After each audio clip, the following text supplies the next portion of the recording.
तो आज का सत्र शुरू करने से पहले परम पूज्य लोकनाथ महाराज जी के चरणों में दंडवत प्रणाम इस दास का। तो आइए आज का सत्र जो है हम शुरू करें।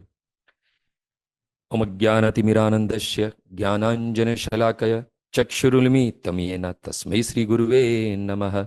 श्रीचैतन्य मनोभीष्टं स्थापितं येन भूतले स्वयं रूप कदा मह्यं ददाति शब्दान्तिकं। नमोऽहं विष्णुपादाय कृष्णप्रेष्ठाय भूतले श्रीमते भक्तिवेदांत स्वामिनिति नामिने। नमस्ते सारस्वते देवे गौरवाणी प्रचारिणे निर्विशेष शून्यवादी पाश्चात्य देश तारिणे। हे कृष्ण करुणा सिंधु दीनबंधु जगतपते गोपेश गोपिका कांत राधा कांत नमोस्तुते।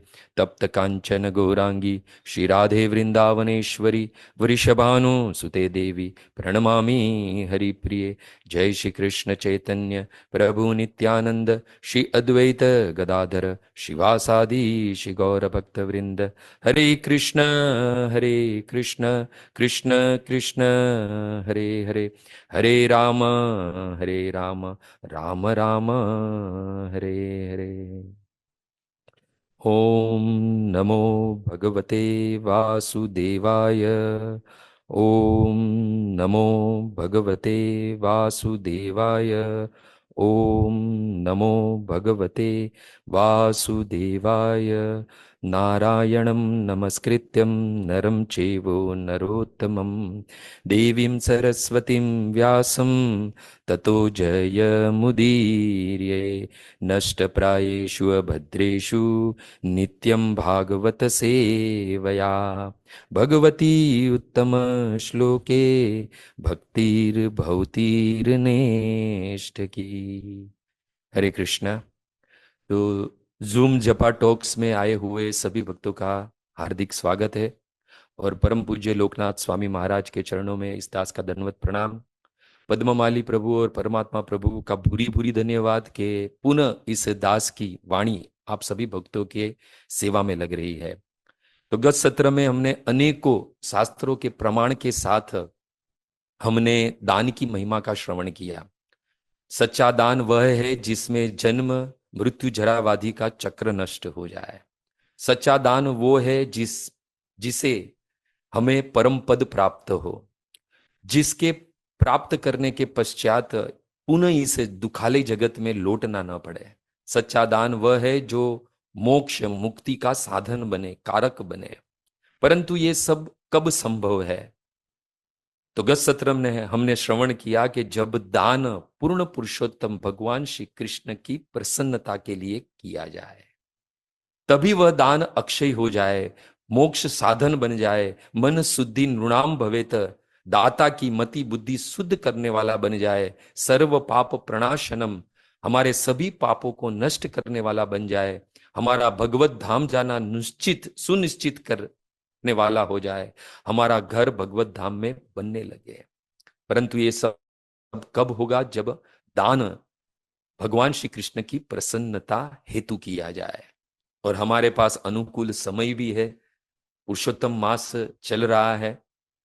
तो करबद्ध निवेदन उपस्थित सभी भक्तगणों को कि अधिक से अधिक भक्ति के कार्य करें, अधिक से अधिक भगवान को प्रसन्न करने का प्रयास करें।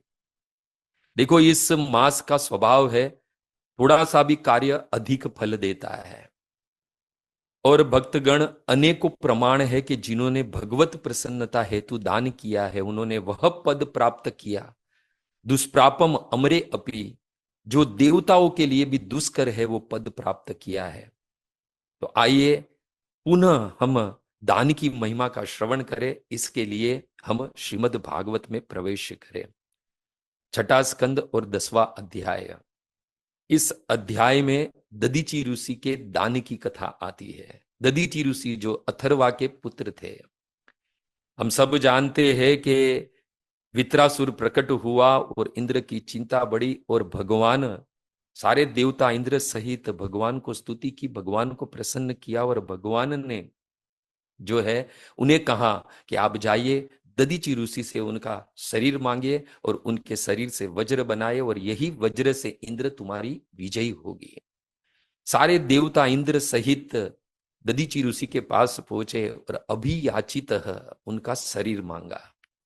एक बात ध्यान रखिएगा कि कोई सब कुछ दान कर सकता है, परंतु अपना शरीर कभी भी दान नहीं करना चाहेगा।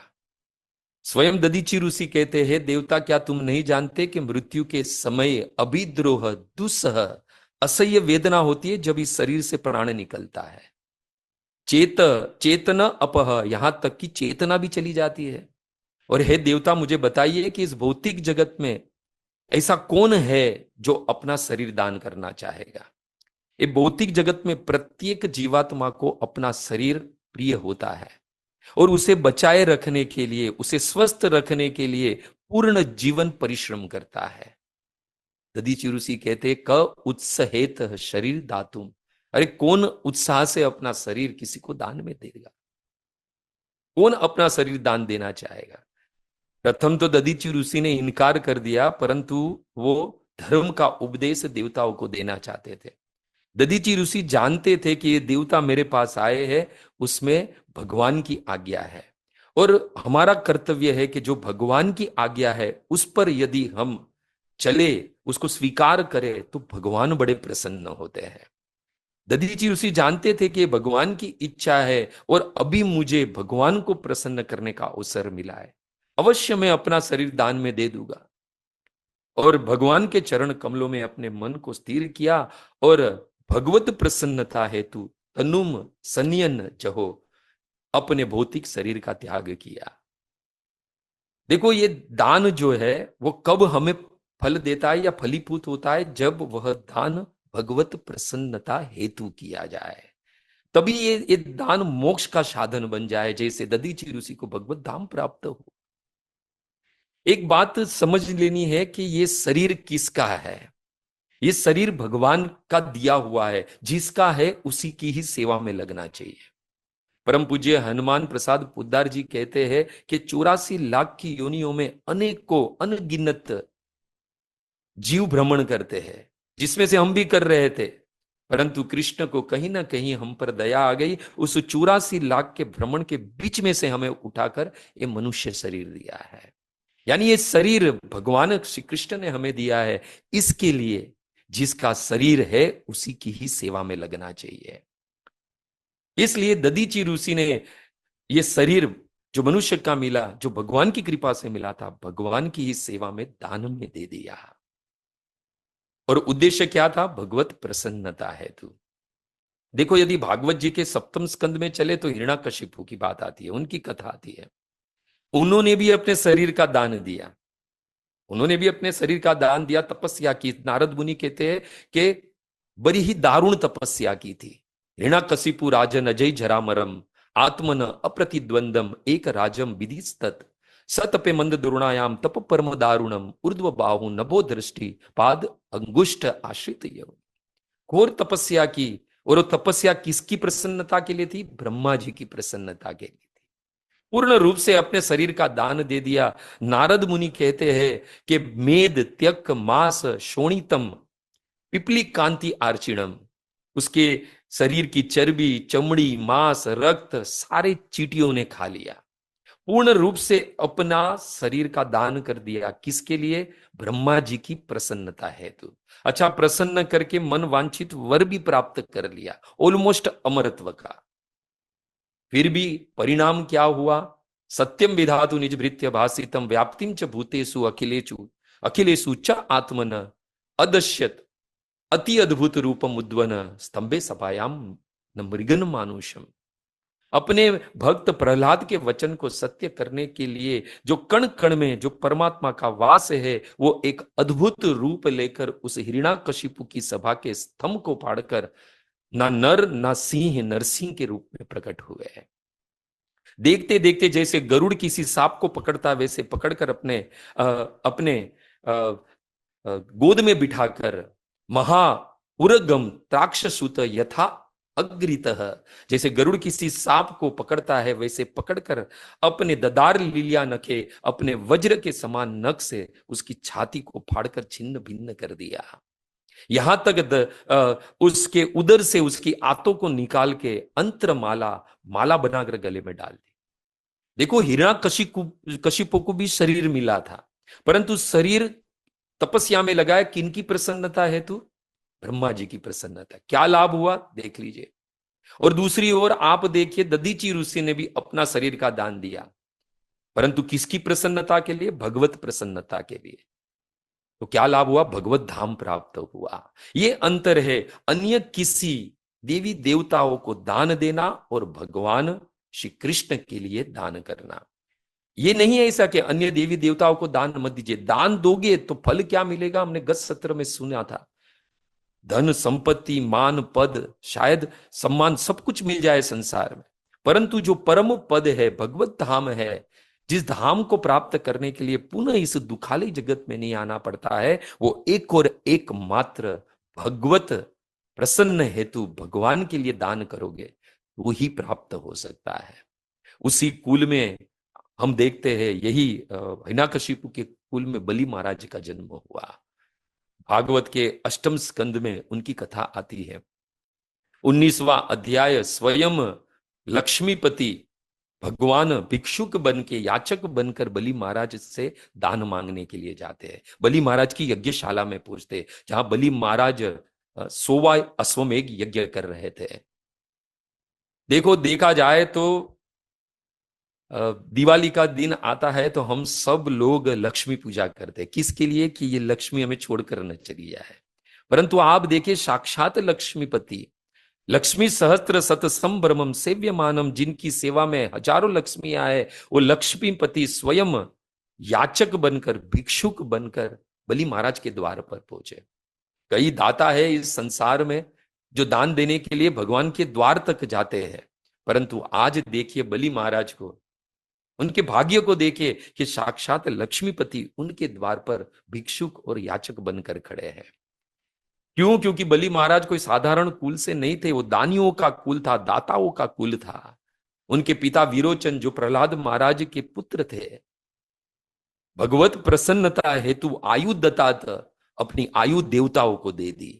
आज स्वयं भगवान बलि महाराज से याचना करने के लिए उनकी यज्ञशाला में प्रकट हुए और कहा कि पदानी त्रीणी समति तानी पदा ममम, हे दैत्य इंद्र, हे बलि, आप मुझे मेरे पैरों से माप कर 3 पग भूमि प्रदान करें। ब्राह्मण का स्वरूप लेकर, वामन का स्वरूप लेकर भगवान वहां पर पहुंचे। उस वक्त बलि महाराज के जो गुरु थे शुक्राचार्य, वो तो जान गए कोई साधारण ब्राह्मण नहीं है। तुरंत ही सावधान करते हुए शुक्राचार्य ने कहा, हे विरोचन पुत्र, जिसे तुम साधारण ब्राह्मण समझ रहे हो और जिसको तुमने 3 पग भूमि देने का वचन दे दिया है, एश साक्षात भगवान विष्णु अव्यय, ये साक्षात अविनाशी भगवान विष्णु है। यह माता अदिति तथा पिता कश्यप मुनि के घर पर पुत्र के रूप में प्रकट हुए हैं और जात देवानाम कार्य साधक, वो देवताओं का हित साधने के लिए तुम्हारी यज्ञशाला में आए हैं, दान मांगने के लिए। तुमने जो 3 पग भूमि दान करने का वचन दिया है, न साधु मन्य दैत्य नाम, मैं मानता हूं कि असुरों के लिए वो उत्तम नहीं है, महान अनयः, इससे असुरों की महान क्षति होगी।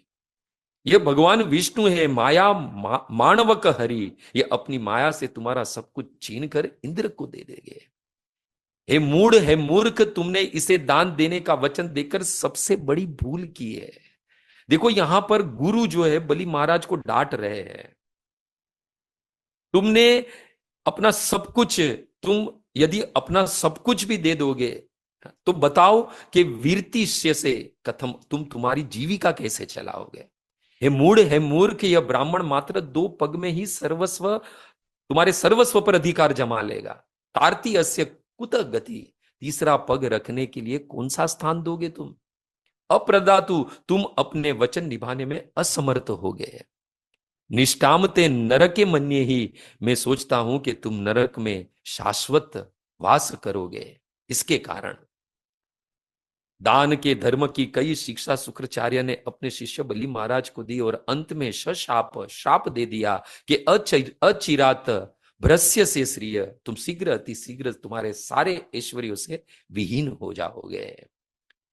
अभी ये तो बलि महाराज थे, प्रहलाद महाराज के पुत्र और विरोचन के पुत्र मन ही मन बड़े प्रसन्न हुए कि सारा जगत जिनके आगे कुछ मांगने के लिए जाते हैं, आज स्वयं इस अखिल ब्रह्मांड के एकमात्र नायक मेरे द्वार पर कुछ मांगने के लिए याचक और भिक्षुक बनकर आए हैं।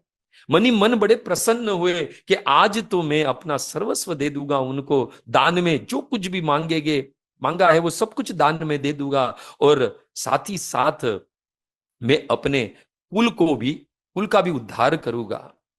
देखो, हमने गत सत्र में सुना था, भक्ति विनोद ठाकुर कहते हैं कि अहम मम शब्द अर्थे या कच्ची हुए अर्पिलू तुम्हार पदे होए दयामय। आज तो बलि महाराज ने मन ही मन सोचा कि सब कुछ दान में दे देना पड़े तो भी चलेगा, बस भगवान प्रसन्न होने चाहिए। और हम सब जानते हैं कि 2 पग में भगवान ने 14 भुवन तीनों लोक को नाप लिया। भगवान ने बलि महाराज से कहा, तुमने मुझे 3 पग भूमि देने का वचन दिया था, किंतु 2 पग में ही मैंने सारा ब्रह्मांड नाप लिया है। तृतीयम अप उपकल्पते, अब बताओ कि मैं तीसरा पैर कहां रखूं। बलि महाराज ने कहा, प्रभु मैं अपने वचन को असत्य नहीं होने दूंगा। पदम तृतीयम कुरु शिरणी में निजम। बलि महाराज ने कहा, आप अपना तीसरा चरण जो है वो मेरे सिर पर धारण कीजिए।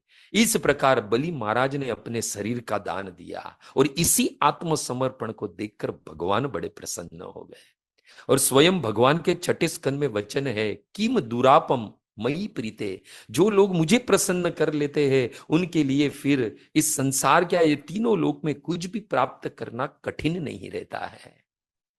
बलि महाराज का यह आत्मा का दान, आत्मसमर्पण देखकर वहां पर प्रहलाद महाराज प्रकट हो गए। प्रहलाद महाराज कहते हैं भगवान से कि आपने बलि महाराज का सब कुछ छीन कर महान अनुग्रह, आपने तो उन पर बड़ा ही अनुग्रह किया है, आपने तो उन पर बड़ी कृपा की है। देखो, यहां बलि महाराज का सब कुछ भगवान ने ले लिया, या दूसरे शब्द में कहूं कि सब कुछ भगवान ने ले लिया, यहां तक कि बलि महाराज ने अपना शरीर भी दान दे दिया। सुखदेव गोस्वामी कहते हैं ये सब कुछ बलि महाराज ने अपने पुण्य कर्मों से कमाया था, किसी का छीना हुआ नहीं था। ये सब कुछ बलि महाराज ने अपने पुण्य कर्म से ये सब कुछ कमाया था, और अपने सारे पुण्य कर्म भगवान की प्रसन्नता हेतु दान में दे दिए। यहां तक कि भी कि अपना शरीर भी अर्पित कर दिया भगवान को प्रसन्न करने के लिए। भगवान बड़े प्रसन्न हुए कि इसने मुझे अपना सर्वस्व दे दिया, यहां तक कि अपना शरीर भी दे दिया। भगवान बड़े प्रसन्न हुए इस आत्मसमर्पण को देखकर बलि महाराज के, और बलि महाराज को वो स्थान प्रदान किया दुष्प्रापम अमरे अपि, जो देवताओं के लिए भी दुष्कर है। उस सूतल लोक प्रदान किया, और उस सूतल लोक में भगवान ने अपने वैकुंठ जैसा ऐश्वर्य प्रदान कर दिया। साथ ही साथ भगवान ने बलि महाराज को आशीर्वाद दिया कि सावरणे अंतरस्य, सावरणी मनु के काल में आप स्वर्ग के राजा बनोगे। इतना ही नहीं, अपने सुदर्शन चक्र को उस बलि महाराज के लोक सूतल लोक की रक्षा के लिए प्रदान किया। बलि महाराज के आत्मसमर्पण से भगवान इतने प्रसन्न हो गए, जो हम जानते हैं कि बलि महाराज के द्वारपाल तक बन गए। इससे हमें पता चलता है कि यदि दान भगवत प्रसन्नता हेतु हो तो वो वस्तु हमें मिलती है जो हम कभी भी कल्पना नहीं कर सकते। यहां तो कहा गया कि देवताओं के लिए भी जो दुष्कर है वो वस्तु भगवान बलि महाराज को प्रदान कर दी। भगवत प्रसन्नता हेतु किया गया दान अक्षय हो जाता है, मोक्ष साधनम मन शुद्धि नृणाम भवेत, और भगवत धाम प्राप्त करने वाला होता है। देखो, दूसरी ओर चले तो भगवान को दान नहीं देने का फल बड़ा अशुभ होता है। तो उसके लिए चलना होगा भागवत के 10वें स्कंद के 56वें अध्याय में, जहां पर स्यमंतक मणि की कथा आती है। सूर्य देव अपने भक्त सत्राजीत के प्रति वत्सलता दर्शाने के लिए स्यमंतक नामक मणि उस सत्राजीत को दिया। सत्राजीत ने उस सूर्यदेव भगवान भास्कर की उस अमूल्य मणि को अपने गले में धारण किया, और धारण कर कर वो द्वारिका पहुंचे। उसके शरीर में से इतना तेज निकल रहा था कि द्वारिका की प्रजा को लगा कि मानो साक्षात भगवान भास्कर सूर्यदेव चलते हुए द्वारिका में आए, हमारे स्वामी द्वारकाधीश भगवान श्री कृष्ण के दर्शन करने के लिए। और उस मणि की एक विशेषता थी, वो मणि प्रतिदिन 8 बार सोना देता था। अब यहां पर एक प्रश्न उठे, 8 बार सोना यानी क्या? तो वहां पर श्री प्रभुपाद जी श्री श्रीधर स्वामी के बताए हुए क्या बताते हैं कि भार किसे कहते हैं। देखो, चावल के 2 दाने एक गुंजा होता है, 5 गुंजा यानी 1 पण, 8 पण यानी 1 कर्श, और 4 कर्श यानी 1 तुला, और 20 तुला यानी 1 भार। ऐसा 8 बार ये मणि प्रतिदिन सोना देता था। यानी श्री प्रभुपाद जी कहते हैं कि यदि आज के समय में कैलकुलेट करें तो 170 पाउंड यानी करीबन करीबन 77 किलो सोना प्रतिदिन ये मणि देता था। और श्री कृष्ण ने यही मणि, सयाचित मणि, सत्राजीत से वो मणि मांगी और सत्राजीत ने मना कर दिया। सुखदेव जी कहते हैं भगवान की याचना ठुकराने के अपराध को ये सत्राजीत नहीं जानता था। एक दिन की बात, उसका ही भाई प्रसेन, सत्राजीत का भाई प्रसेन, वही मणि गले में डालकर शिकार के लिए निकला और पुनः नहीं लौटा। तब सत्राजीत ने ये आरोप कृष्ण पर लगाया कि उसने मेरे भाई को मार दिया है और मणि चुरा लिया है। अपने सिर पे लगे कलंक को मिटाने के लिए भगवान स्वयं उस मणि की खोज में निकले। रास्ते में देखा तो सत्राजीत मरा हुआ था, किसी सिंह ने उसे मारा था। थोड़े आगे गए तो सिंह भी मरा हुआ पड़ा था, परंतु मणि नहीं मिला दोनों जगह पर। एक गुफा में देखा, वहां से बड़ा ही प्रकाश आ रहा था। भगवान उस गुफा में गए तो देखा एक छोटा बालक उस मणि से खेल रहा था। वही मणि को जब भगवान लेने गए तो दाई ने चिल्लाया और वहां पर जामवन जी आ गए। जामवन जी जानते हैं ना, जो प्रभु श्री राम यानी त्रेता में जो प्रभु श्री राम के साथ में थे।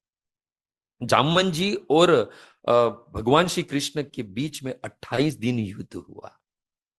देखो, रामायण के समय जब राम जी और रावण का युद्ध हुआ तो इस जामवन जी की एक कामना अधूरी रह गई थी कि प्रभु, युद्ध तो हुआ परंतु युद्ध आधे से ज्यादा तो हनुमान जी ने समाप्त कर दिया और बाकी बचा हुआ आपने और आपके भाई लक्ष्मण ने जो है समाप्त कर दिया। मुझे वीर रस का आनंद नहीं आया। तो भगवान ने कहा चिंता मत करो, द्वापर आएगा तब यही वीर रस का आस्वादन मैं तुम्हें करवाऊंगा। और 28 दिन तक भगवान ने अपने भक्त जामवंत को इस वीर रस का आस्वादन करवाया। जामवंत को समझने में देरी नहीं लगी कि ये साक्षात मेरे ही इष्ट मेरे सामने प्रकट हुए और अपने दिए हुए वचन को पूर्ण कर रहे हैं। और तुरंत ही प्रसन्न हुए और तुरंत ही वो मणि जो था वो भगवान कृष्ण को अर्पित किया। देखो, भगवान को प्रसन्न करना है, मणि तो दिया पर मणि जामवन जी जानते थे मेरा नहीं है, ये दूसरे का है जो मैं भगवान को दे रहा हूं। भगवान उससे प्रसन्न नहीं होगे, अपना कुछ दूंगा तब भगवान प्रसन्न होगे। तो हम सब जानते हैं जामवन जी ने अपनी पुत्री जामवंती भगवान कृष्ण को दान में दे दी और भगवान को प्रसन्न किया। वही जामवंती को पत्नी के रूप में स्वीकार कर कर मणि के साथ भगवान द्वारका लौटे। बड़ी सभा में सत्राजीत को बुलाकर वो मणि लौटाया। आध्यात्मिक लज्जा के साथ वो मणि लेकर घर पहुंचा और घर ही घर सोचने लगा कि किस तरह ये मैं इस कलमस को स्वयं धो, कथम प्रसीदेत अच्युत, किस तरह मैं भगवान को प्रसन्न करूं। देखो, यहां पर सत्राजीत जो सोच रहा है वो देखिए, क्या सोच रहा है कि किस तरह मैं भगवान को प्रसन्न करूं। भगवान ने मुझसे मणि मांगा था पर मैंने दिया नहीं। अब मैं भगवान को किस तरह प्रसन्न करूं, किम कृत्वा साधु मह्यम, किस तरह मैं पुनः भगवान को प्रसन्न करने का सौभाग्य प्राप्त करूं। अरे मैं तो मूर्ख था, कंजूस था, लालची था, भगवान के प्रस्ताव को ठुकरा दिया और द्वारिका के जनता का भी, प्रजा का भी श्राप मुझे लगेगा, उससे मैं कैसे बचूं। तब मनी मन सोचने लगा कि भगवान को प्रसन्न करना है। दास्य दुहितरम तस्मे स्त्री रत्नम रत्नमेव च, मैं अपनी पुत्री को जो सभी स्त्रियों में रत्न के समान है वही मणि के साथ में भगवान श्री कृष्ण को दान कर दूंगा। तस्य शांति न च अन्यथा, भगवान को तुष्ट और शांत करने का, प्रसन्न करने का इससे उचित कोई उपाय नहीं हो सकता है। और सत्यजीत ने भगवान को प्रसन्न करने के लिए मणि के साथ अपनी पुत्री सत्यभामा भी दान में दे दी। देखो मणि भी सत्याजित का नहीं था, वो तो भगवान भास्कर सूर्य देव ने दिया था। परंतु भगवान को अपना कुछ दान देना चाहिए, तो सत्यजित ने भी अपनी पुत्री सत्यभामा उस मणि के साथ में भगवान को दान में दी और भगवान को प्रसन्न किया। परंतु भगवान ने कहा कि नहीं नहीं, ये मणि मुझे वापिस नहीं चाहिए, आप अपने पास रखिए, क्योंकि आप सूर्य देव के भक्त हो। वहां पर प्रभुपाद जी कहते हैं कि भगवान ने थोड़ा व्यंग किया है। भगवान ये कहा कि ये मणि लेकर क्या करूं, वास्तविक जो मणि है तुम्हारी पुत्री सत्यभामा, वो मणि तो मैं प्राप्त कर चुका हूं, इसलिए आप जो है वो ये सूर्य देव के द्वारा प्रदत्त मणि आप अपने पास रखिए। देखो इस कथा से हमें ये समझना है कि ईसावास्यम इदम सर्वम, ये सब कुछ भगवान का। इस भौतिक संसार नहीं, 14 लोक, 14 भुवन और तीनों लोक में जो कुछ भी वस्तु है वो सब भगवान श्री कृष्ण की है। उनका ही उनको हमें वापस देना है, और उनका ही उनको वापस देना दान कहलाता है। किसी की वस्तु हो, कुछ समय के लिए कोई देता है और वापिस अगर हम दे देते तो प्रसन्न होता है कि नहीं होता है। वैसे ही प्रारब्ध रूपी किराए से हमने ये भगवान की वस्तु थोड़े देर के लिए भोगने के लिए दी है, परंतु वही वस्तु उनकी है, इसलिए उनको पुनः वापस दे देनी चाहिए। हम बचपन से एक भजन गाते रहते हैं, तेरा तुझको अर्पण क्या लागे मेरा, ओम जय जगदीश हरे। देखो ये हम गाते तो है, परंतु इस तेरा तुझको अर्पण क्या लागे मेरा, ये वाक्य सार्थक करने का अवसर अब चल रहा है। पुरुषोत्तम मास, अधिक मास, परम पवित्र मास है। सत्याजित ने तो गलती कर अपनी गलती सुधार ली, मणि और पुत्री दोनों दान देकर अब हमारी बारी है। हमने गत सत्र में ही सुना था कि दान तो कई है ना, परंतु जो दान भगवान श्री कृष्ण से संबंधित नहीं है वो परोपकार का कार्य हो जाएगा, पुण्य का कार्य हो जाएगा, और पुण्य का कार्य है, फल है स्वर्ग। जैसे कि बहुत सारे कार्य है दान, कुछ लोग अस्पताल बनाते हैं, अस्पताल खोलते हैं।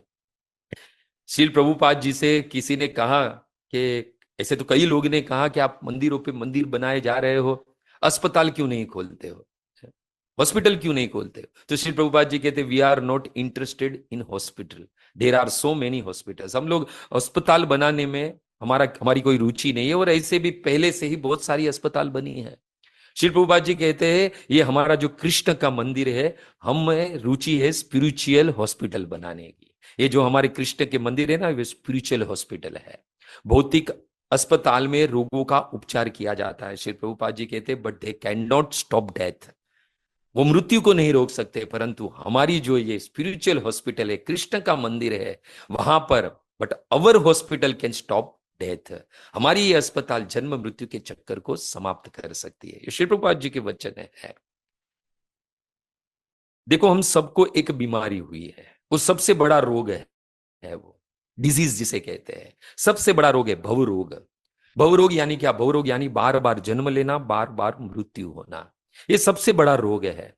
और देखो जब बड़ा रोग हो जाता है ना, तो अस्पताल में भर्ती होना होता है। और श्री प्रभुपाद जी कहते हैं कि actually this world is like a hospital, वास्तव में यह भौतिक जगत एक अस्पताल के समान है।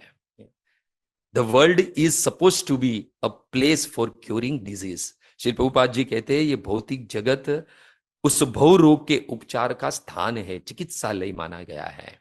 Send them back to home like a hospital, जिस प्रकार हॉस्पिटल में हम जाते हैं, हमारे रोग का निवारण होता है, हम स्वस्थ होते तो पुनः हम हमारे घर पर लौटते हैं, वैसे ही श्री प्रभुपाद जी कहते हैं कि ये हमारे जितने भी कृष्ण के मंदिर जो स्पिरिचुअल हॉस्पिटल है, मैं इसलिए मंदिर पे मंदिर बनाता जा रहा हूं ताकि आप सब लोग अपने वास्तविक घर बैक टू गॉड हेड जा सके। परंतु श्रील प्रभुपाद जी कहते हैं कि we are making idea to permanent settlement in this hospital. परंतु हम तो क्या है, बड़ी बड़ी योजना बनाते हैं परमानेंट इस हॉस्पिटल में रहने के लिए। और श्री प्रभुपाद जी कहते हैं कि हम कहते हैं कि आई एम एंजॉइंग इन हॉस्पिटल, मुझे इस हॉस्पिटल में बड़ा आनंद आ रहा है। बताओ कभी हॉस्पिटल में आनंद आ सकता है जहां बार बार दवाई खिलाई जाती है, बार बार सुई लगाई जाती है? खाने से ज्यादा हम लोग दवाई और सुई खाते हैं। अच्छा खाना भी मिलता है तो कैसा मिलता है? नमक और मसाले वगैरह का। और सबसे बड़ी हानि क्या है पता है? एक ही प्रकार के और एक ही कलर के कपड़े पहनने रहते हैं, कपड़े नहीं बदल सकते हैं। तो बताइए यहाँ कहाँ एंजॉयमेंट है? श्री प्रभुपाद जी कहते हैं ये भौतिक जीवन इट्स लाइक अ होग लाइफ। एक सुअर जैसी जिंदगी जिए। सुअर क्या खाता है? ईटिंग स्टूल, वो मल खाता है और क्या कहता है? Oh I am enjoying delicious food. Srila Prabhupad ji हमें इस भवरोग जो हमें हुआ है उससे हमें मुक्त करके वास्तविक हमारे हमारे हमारे वास्तविक हमारे घर पर भेजने के लिए अनेकों मंदिरों का निर्माण किया है। इतने सारे मंदिरों का निर्माण हुआ है, स्पिरिचुअल हॉस्पिटल का निर्माण किया भी है और वर्तमान में हो भी रहा है। अनेकों मंदिर बन रहे हैं और विशेष मास चल रहा है ये पूर्ण पुरुषोत्तम श्री कृष्ण का मास, पुरुषोत्तम मास। तो उस मास में दान कीजिए जितना हो सके। विष्णु धर्मोत्तर में तो कहा है अविनाशी तु तत् विद्धि पात्रम एको जनार्दन। यदि भगवान जनार्दन की प्रसन्नता हेतु यदि दान किया जाए तो वो दान अक्षय दान कहलाता है। यदि आप लोग भी अपने दान को, हम सब भी हमारे दान को यदि अक्षय बनाना चाहते हैं तो इस अधिक मास में, इस पुरुषोत्तम मास में भगवत संबंधित दान करें।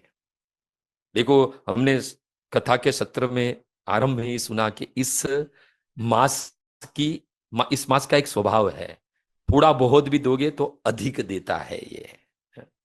और यदि वामन पुराण में चले तो अध्याय 94 श्लोक क्रमांक 38 टू 43 स्वयं प्रहलाद महाराज बलि महाराज से कहते हैं जो दाता भगवान के मंदिर निर्माण में सहायता करता है पितामह से आगे की 8 कुल पुरुषों का उद्धार करता है। बताइए, इतना ही नहीं, प्रहलाद महाराज कहते हैं बलि महाराज इस मंदिर में जो पुष्प अर्पित करके, दीप सुगंधित चंदन अर्पित करके, ध्वजा अर्पित करके, दीवालों पर भांति भांति के दिव्य चित्र बनाकर जो भगवान को प्रसन्न करता है, महापात्र